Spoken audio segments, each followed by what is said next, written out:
Alors, le camp de la Valbonne, c'est un camp militaire qui fait environ 1700 hectares, qui est situé dans le département de l'Ain.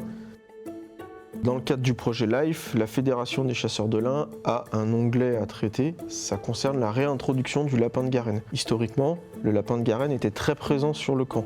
Il était coutume de dire qu'il y avait plus de lapins que de militaires à cette époque-là. Aujourd'hui, le lapin de Garenne a quasiment disparu. Donc le but, c'est de renforcer cette population-là. Le lapin, tout comme les bovins ou les caprins, il va se nourrir de la végétation environnante et du coup, il a un impact.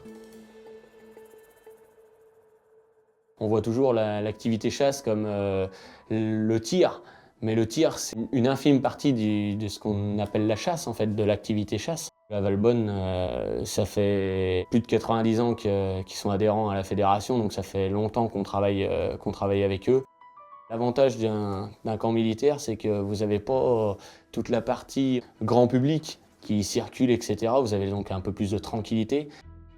Le lapin, il est loin d'être en danger d'extinction. L'équilibre est fragile sur la population globale. Il est très soumis aux maladies. Des maladies infectieuses ou virales, elles ont décimé un peu les populations. On les met dans ce qu'on appelle un parc d'acclimatation. Le parc, il va y rester un petit moment quand même. Vu qu'on va les protéger de la prédation, il faut qu'ils s'y habituent aussi. Donc si on enlève le parc du jour au lendemain, la prédation peut être bien plus importante. Si on retrouve un lapin avec une bague jaune, typiquement que c'est une femelle, à 600-800 mètres de la garenne où il était, ou du parc d'acclimatation là où il était, on aura rempli entre guillemets notre mission, il y aura du lapin normalement un peu partout.